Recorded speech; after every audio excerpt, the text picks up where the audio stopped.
सुप्रिया सुळे बोलतायत, आपण थेट जाऊया।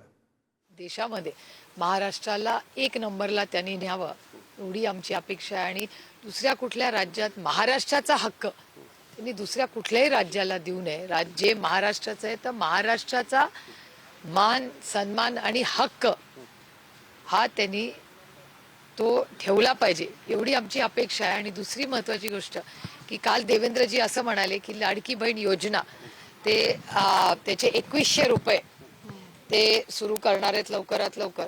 मला असं वाटतं नवीन वर्ष सुरू होते त्याच्यामुळे आता डिसेंबर किंवा जानेवारी आता जर शक्य असेल तर शक्य झालं तर डिसेंबरमध्येच करा, पण आता डिसेंबर महिना सुरू झाला असेल तर 1 जानेवारी 25 पासून जी 2100 रुपयाची त्यांची मागणी, आम्ही तर 3000 देणार होतो आमचं सरकार आलं असतं तर आमची तर मागणी 3000चीच असेल, पण पहिला टप्पा 2100 रुपये 1 जानेवारी पासून त्यांनी सुरू करावे। काल मुख्यमंत्री देवेंद्र फडणवीस असंही म्हटले की विरोधकांची संख्या आम्ही बघणार नाही, त्यांनी कोऑपरेट करावं, संवाद साधावा, आम्ही कारभार व्यवस्थित चालवू। एका सशक्त लोकशाहीमध्ये विरोधकांचीही तेवढीच जबाबदारी असते आणि विरोधक म्हणून आम्ही म्हणजे पार्लमेंटमध्येही राष्ट्रवादी काँग्रेस पक्ष हा नेहमीच देशाच्या हितासाठी आम्ही नेहमीच सहकार्य करतो। जेव्हा देशाचं हित असतं, व्यक्तीच्या हितासाठी आम्ही सहकार्य करणं अशक्य आहे, पण देशाच्या हितासाठी राज्याच्या हितासाठी काय असेल तर इश्यू बेस्ड चर्चा होऊ शकते। पण आता आम्ही विरोधी पक्षात आहोत,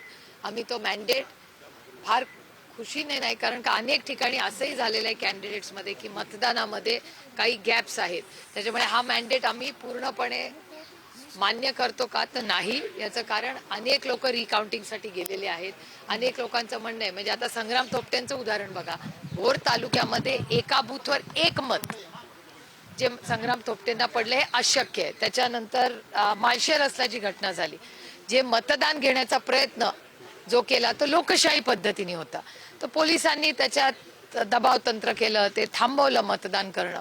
म्हणजे जसं पोल्स तुम्ही घेता ना, चॅनल पोल्स घेता, तर जर चॅनल्स पोल घेऊ शकतात तर एखाद्या गावाला मतदान घ्यायचा अधिकार हा पोलिसांनी का थांबवावा, एक अनेक असे गंभीर विषय आहेत। एकनाथ शिंदे यांनी काल उपमुख्यमंत्री पदाची शपथ घेतली, संभ्रमावस्था होती। संजय राऊत यांनी दावा केलाय त्यांच्यामध्ये आमची काही माणसं आहेत, त्यांनी जर शपथ घेतली नसती तर भाजप हायकमांडनं सांगितलं होतं त्यांच्याशिवाय शपथविधी पार पाडा।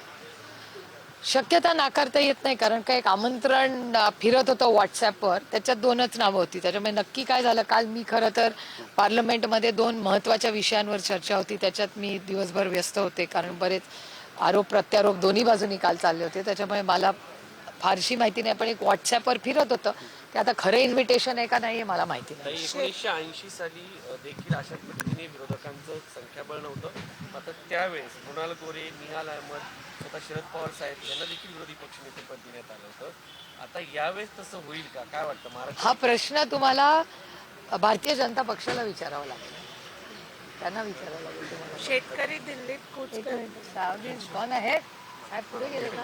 अहो तुम्ही मग जाऊया का?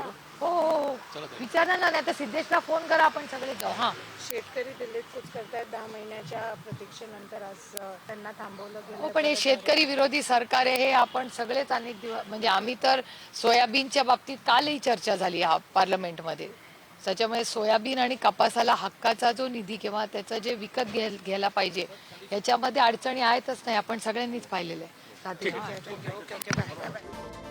सुप्रिया सुळे बोलत होत्या।